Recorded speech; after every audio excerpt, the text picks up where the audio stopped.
I'm Dwayne Brown. Tonight on KPBS Evening Edition, this week's winter storm took one parting shot at San Diego, creating quite a mess around town.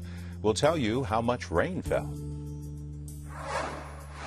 December 9th, this weekend, kicks off the Balboa Park Centennial celebration. I'm Peggy Pico with what you can expect at the park's year-long party. But first, you gonna need a pre-shirt after these bullets hit me your t-shirt. San Diego rapper Tiny Do faces a life sentence for his song lyrics. How prosecutors are using California's controversial conspiracy law to link him to attempted murder. Well, I'd like to visit the moon. And NASA's getting ready to take a bit of Sesame Street into orbit. KPBS Evening Edition starts right now.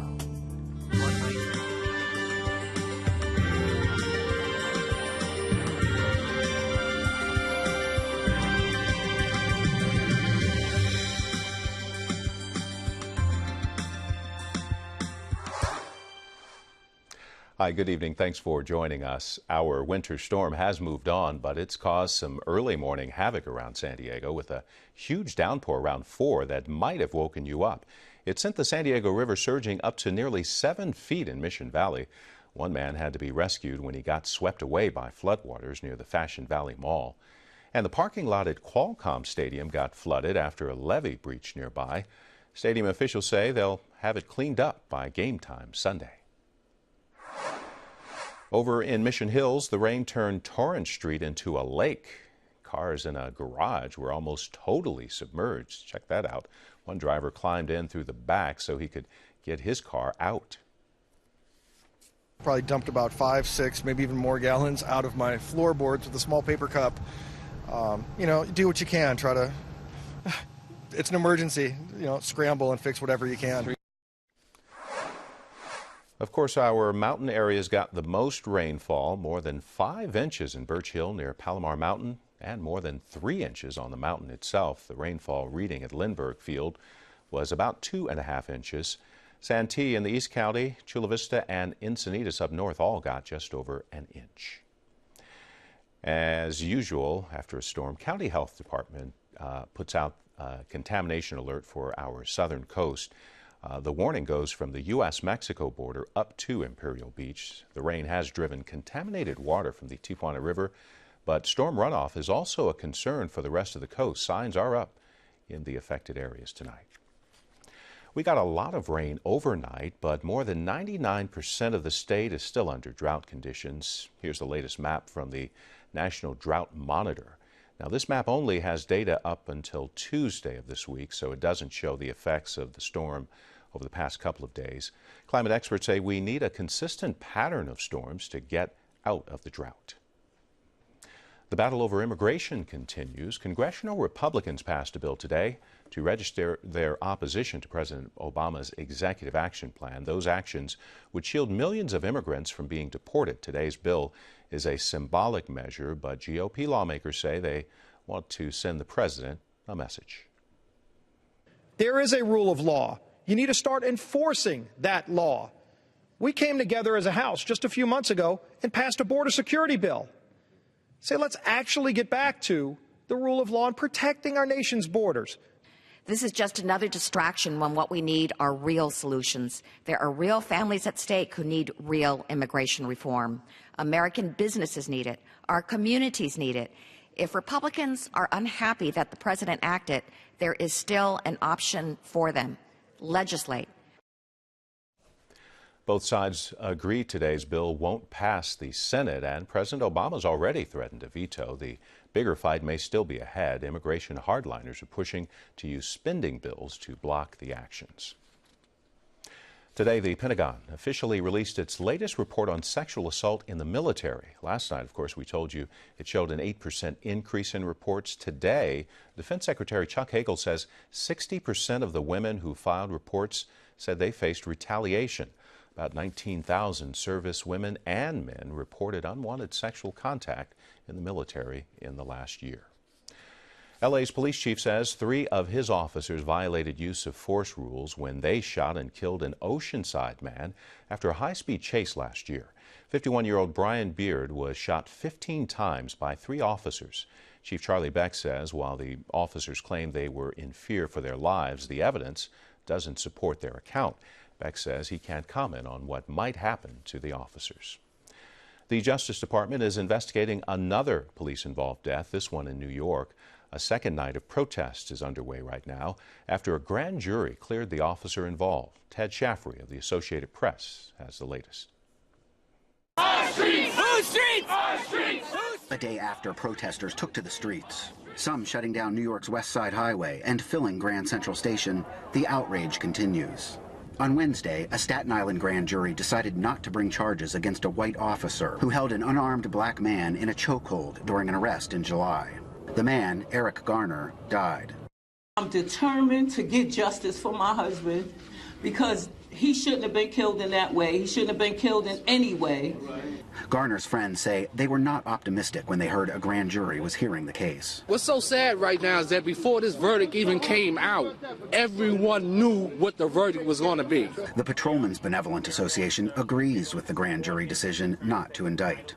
The union's president says the death of Eric Garner was a tragedy that could have been avoided. You cannot resist arrest because resisting arrest leads to confrontation. Confrontation leads to tragedy. Legal experts say the decision not to indict was the most likely outcome. I think historically it has been difficult to prosecute police officers. Police officers have a certain, I think, presumption of legitimacy in the community. It's recognized that they have a very hard job to do.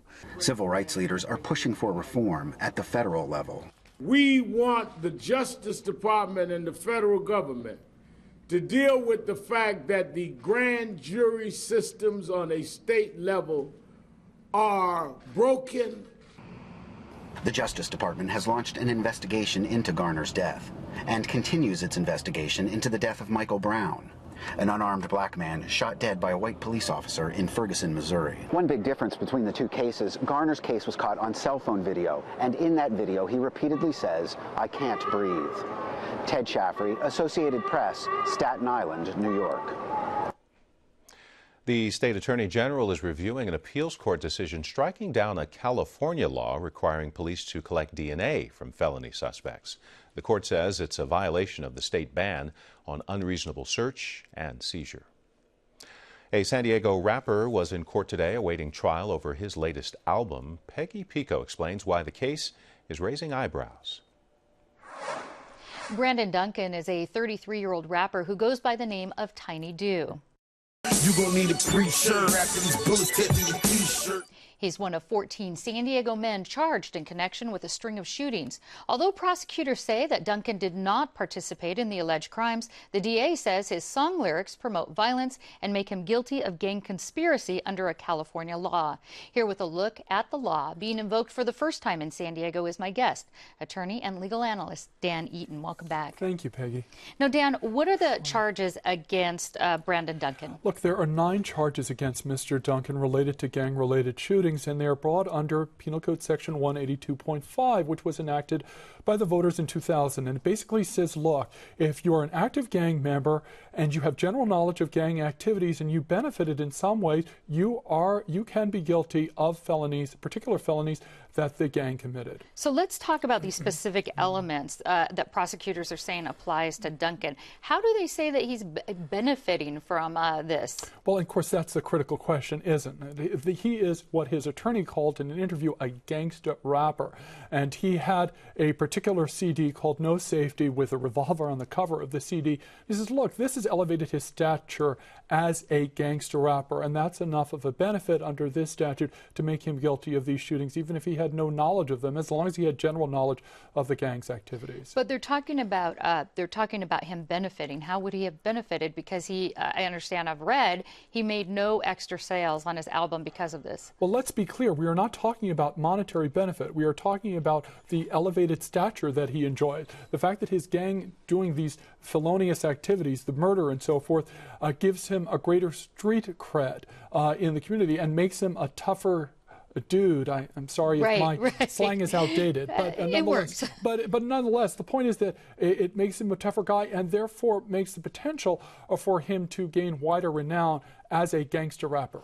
Well, Brandon Duncan defended himself and his lyrics in this jailhouse interview by our media partner, 10 News. I'm just painting a picture of a story. That's it. I'm not telling, am I ever telling somebody to go, hey, go commit this crime? If he's convicted under the conspiracy law, what kind of punishment would he face? We're looking at 25 years to life for each of these. That's a long time.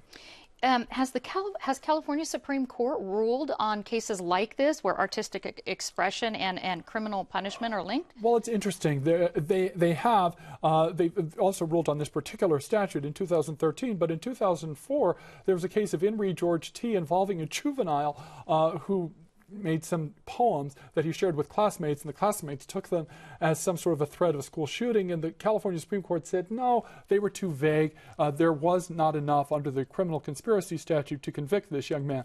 Of course, the young man who circulated these poems was not a gang member, so it was a different case. Well, you know, Brandon Duncan, or Tiny Do, says he's not an active gang member. Right. What's the difference there? Well, and that's interesting. What exactly does that mean? Do you have to have done a certain number of things in recent activities? His attorney, Brian Watkins, in an interview with Channel 6, said recently that he is a documented gang member, but that was back in the 1990s. At some point, does somebody who is documented gang member cease to be an active gang member for the purposes of this particular statute under which he is being prosecuted? Well, Tiny Do isn't the first rapper to face criminal charges over his music. What are some of the First Amendment issues that these types of cases raise? Well, it goes back to the word benefit, doesn't it, Peggy? And that is to say that are we talking about any kind of benefit, even an intangible benefit that arises from artistic expression? That's the issue. Artistic expression is broadly protected under the First Amendment, and the question is whether you can use that consistent with the First Amendment to punish someone. And that's really going to be the critical question if Mr. Duncan is convicted. And right now, of course, we're only at the trial stage. And is this something that could be taken, that could be broadened to other artists? Let's say somebody plays a gangster in a movie, things like this. If this conviction goes through, could this be expanded, or will it be pretty specific? Understand, though, there are two additional elements beyond benefiting. We're not just talking about benefiting from whatever artistic expression. They also would have to be an active gang member, and they would also have to have general knowledge of the gang's activities at the time of the commission of the particular act that's the basis of the charges. So, no, all actors don't need to be completely afraid unless they're active gang members who have general knowledge of the gang that committed these activities. All right, Attorney Dan Eaton, thank you so much. Thank you very much, Peggy. Fast food workers rallied in San Diego and across the nation today, pushing for higher wages and the right to unionize. Workers are asking for wages of $15 an hour. One worker says he's living in a motel because his $9 hourly wage isn't enough to qualify for most rental agreements. Many landlords require incomes of 2 or 3 times the rent. These stories are really endless. Like there's just so many families and people, and they're real struggling. They're being squeezed and they're being bled by the corporations. And they're told to pull themselves up by their bootstraps, but there are no straps on those boots. Now, this is really about giving people the opportunity to understand the solidarity across low-wage workers. McDonald's released this statement saying it supports fair pay, and franchise owners set the wages for most of its workers, while Wendy's says the company works with employees to develop their skills so they can advance to higher-paying jobs. NASA had to scrub its planned launch of the Orion spacecraft today because of wind at Cape Canaveral. And because of a fuel valve problem, they're going to try again tomorrow. This is, of course, a test flight for a capsule intended to take folks into deep space one day. Of course, when Orion does launch, it will orbit the Earth twice and splash down off Baja. The Navy will bring it back to shore right here in San Diego. When the test flight does happen, there won't be any astronauts aboard Orion, but there will be some very special mementos from the characters of Sesame Street. Well, I'd like to visit the moon on a rocket ship high in the air. Yes, I'd like to visit the moon, but I don't think I'd like to live there. Though I'd like to look down at the earth from above, I would miss all the places and people I love. So although I might like it for one afternoon, I don't want to live on the moon.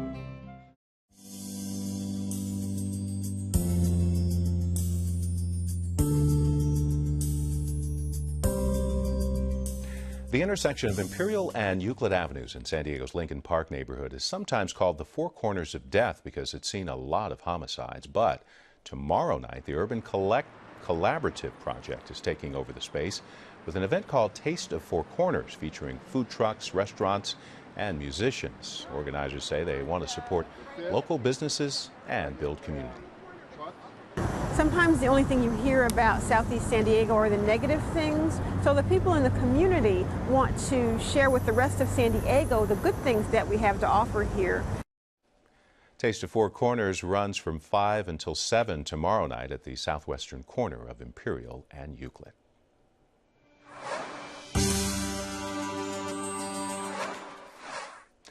More than 4,000 people live around Lake San Marcos in North County, many of them retirees drawn to the area's tranquil peace and quiet, but the lake is on California's list of polluted water bodies. KPBS North County editor Allison St. John tells us about a workshop this week trying to figure out how to clean it up. Residents of Lake San Marcos came to the workshop hoping to hear about plans to clean up the pollution that has plagued the lake for years. But mostly what they heard was about data collection and monitoring. And so then we looked at the groundwater quality. The meeting was convened by Laura Walsh of the San Diego Regional Water Quality Control Board. She's heard plenty of complaints from the community. There were large algal blooms. At periods of time, the lake would essentially turn over and fish kills would be present, nuisance conditions of odors would be present. Warren Lydecker and his wife Dottie moved to Lake San Marcos 15 years ago. By and large, everybody just loves it because it's quiet, it's residential, it's out of the way, and it's pretty. But they understand there is trouble under the tranquil surface of the lake. The lake is a dammed up canyon. It's a long, narrow trough, and it has the water stagnant for a long period of time of the year, so it has unique conditions. Any lake that has the water coming in and out is a good lake. Where it's impounded behind a dam, I think you got a problem, and that's what we have. Professional ecologists are now monitoring the water quality. They were out in force this week. They're hired by more than half a dozen private and public agencies like the City of San Marcos and Caltrans, which are part of the Water Quality Control Board's investigation into what causes the pollution. We've been working since, I think it was 6 a.m. yesterday. We've had crews running around the clock. Ashley Tuggle, an ecologist, says they've been waiting for it to rain to check for sources of pollution.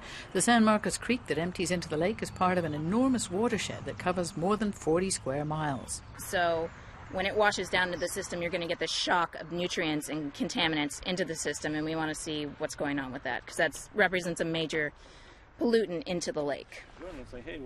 Tuggle is employed by the man who bought the lake out of bankruptcy 2 years ago. Pino Vitti said he is committed to finding a way to clean it up.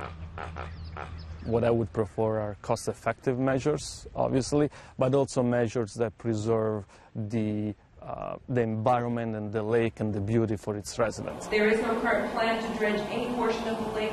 Laura Walsh says the Water Quality Control Board wants to avoid prolonged lawsuits and instead encourage all the agencies involved to collaborate to find a way to clean up the lake. The Water Board has the authority to issue board orders and compel people to take actions to improve water quality. This particular project is being done voluntarily. Walsh says by next year enough data should have been collected to decide the best way to tackle cleanup. But what is yet to be determined is who is responsible for covering those costs. Allison St. John, KPBS News. Video journalist Katie Shulov helped produce that story. You can learn more about the problems at Lake San Marcos at kpbs.org. The Department of Defense releases its latest report on sexual assaults in the military. That's Thursday on the PBS NewsHour. Balboa Park's centennial celebration kicks off with December Nights tomorrow. Peggy Pico explains what else you can expect. It's been nearly 100 years since the 1915 Panama, California Exposition in Balboa Park. And though the centennial celebration had a rocky start, the park's party is set to roll out with a kickoff event this weekend with December Nights. Joining me with a preview of the year-long events is my guest, Stephen Liu with the Balboa Park Conservancy, and Jim Kidrick, President and CEO of San Diego Air and Space Museum and board member with Balboa Park Cultural Partnership. And welcome. Thank you. Thank you. Now, Stephen, what's going to be different about this year's December Nights? There's going to be two great new things that are happening this year. One of them is that it's fantastic for kids and for families, is that we're having a zip line that's going to be behind the Natural History Museum, right alongside the fig tree. So it's 30-foot high, 200 feet long. So it'll be $10 per ride, and it's going to be fantastic. The other thing is, leading into 2015, the centennial, during our official opening ceremony and tree lighting, we're going to have a look-back component that's going to be attended and introduced by the mayor, Kevin Faulconer, the Assembly Speaker, Tony Atkins, Congresswoman Susan Davis, and other elected officials and community representatives. And I'll ask both of you this, but I'll continue with you, Stephen. How much preparation has actually gone into getting the park ready to launch the Centennial Party? The planning actually has taken all year. Almost after the day that it ends, we're back planning for the next year. But it's taken about a month to 2 months. The park institutions have planned this out. All the stakeholders have done it throughout the whole year. So it's a long process. Now, Jim, the city's catchphrase for this celebration this year is elevate, celebrate, and promote. Give us a few highlights from each of these categories, how that's going to happen in this coming year. Well, as you know, the organizations, attractions, and institutions in the park have been planning actually for a number of years for 2015.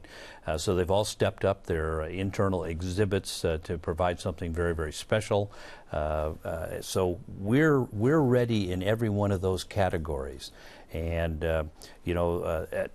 at times there hasn't been a lot of good press about 2015, but what we want the public to know is it's going to be absolutely spectacular and that there's a lot of planning. Before we get to some of those special events, who's paying for the infrastructure improvements on the Elevate portion and the celebration events?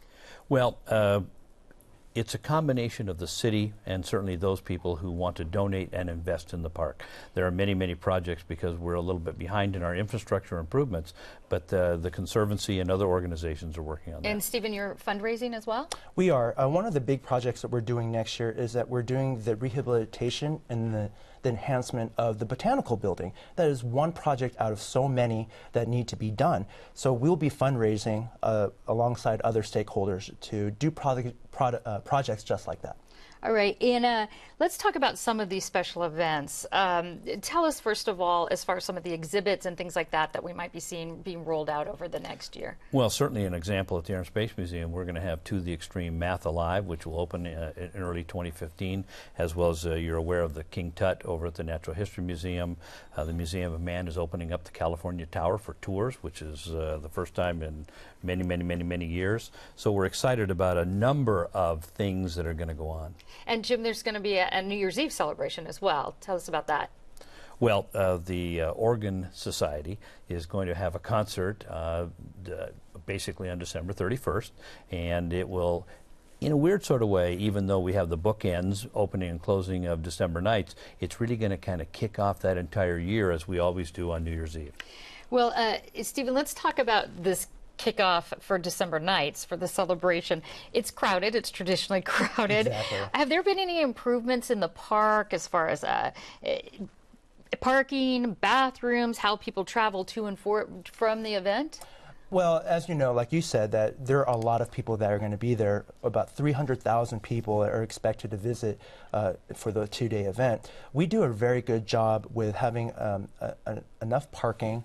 We have two free lots, one at City College and one at Petco for $5. And so they'll have shuttles that are coming back and forth to the park. We'll have limited free parking at the zoo and also paid parking through the parking lots that are at the park. So 300,000. Now you're in the park a lot. Is there a time frame that people should get there to maybe avoid that? Well, Big I rush. get there early. You know, it starts at about 3 o'clock on Friday, and we're going to tell you get there early and perhaps stay late.